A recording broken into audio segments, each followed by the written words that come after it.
Malawalele. That's how they greet you here in Tonga. And what an incredible greeting we've had.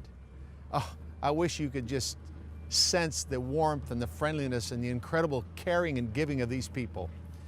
What an adventure we've had already.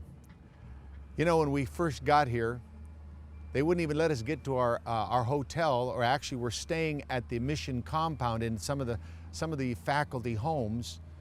They took us to a feast. Because here in the Friendly Island, that's what Captain Cook called this island when he first landed here back how many hundred years ago. He named this the Friendly Island because the way the Tongans show their friendliness to visitors and to guests.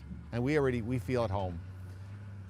Our project here in Tonga has been to finish a church out in Kalonga, which is in the eastern region of the island, that was started 11 years ago and has been unfinished. They've desperately needed the funds to finish it.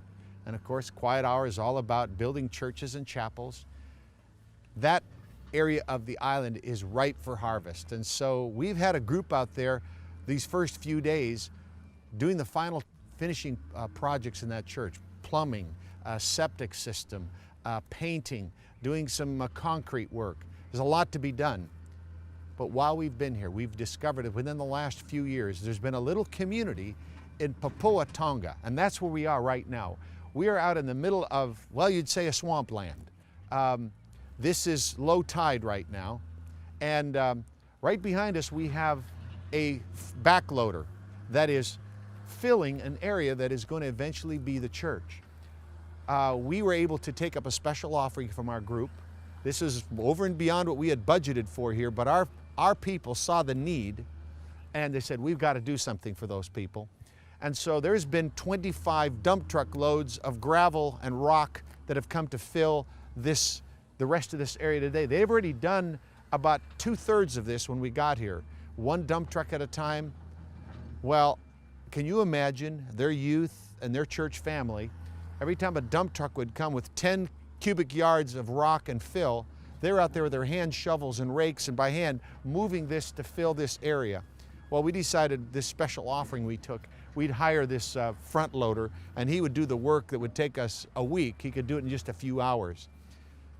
Currently, this church family here in Papua is meeting in a temporary facility. It's basically squatters' land. And so they know they want to build something permanent. So they purchased this land. It's probably the cheapest land you can buy on the island. I will say this, the cost of goods, the cost of materials here is 4, 5, 10 times more than that in the US or Canada. I don't know how they can afford to do this. It's just an amazing experience where these people have stepped out in faith.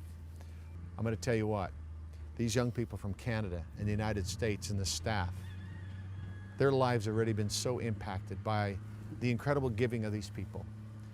And they're going to come back home changed, because that's one of our mottos there at Quiet Hour, changing lives.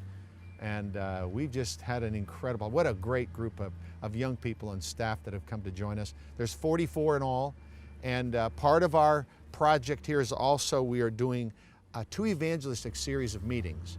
Now, one of them is taking place in the middle of the day at the Queen Salote Memorial Hall in the downtown Nuku'alofa area.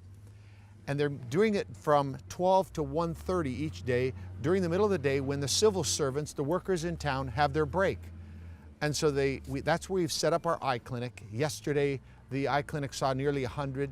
Today, they'll probably see close to 150. And the people are packing that auditorium. It's thrilling to see the interest. The health minister here in Tonga came and gave a speech yesterday, and he basically said this: thank you to ministries like Quiet Hour. Thank you to the Seventh-day Adventist Church. You are doing for our people what we cannot do. And so it's an incredible gesture of goodwill and what God has asked us all to do, and that's to be the hands and the feet of Jesus. I wish Joedy and I could be there with you good folk in what we consider home in Oregon. We spent many wonderful years in ministry there. Come on board and join us. It's an experience you'll never forget. God bless you.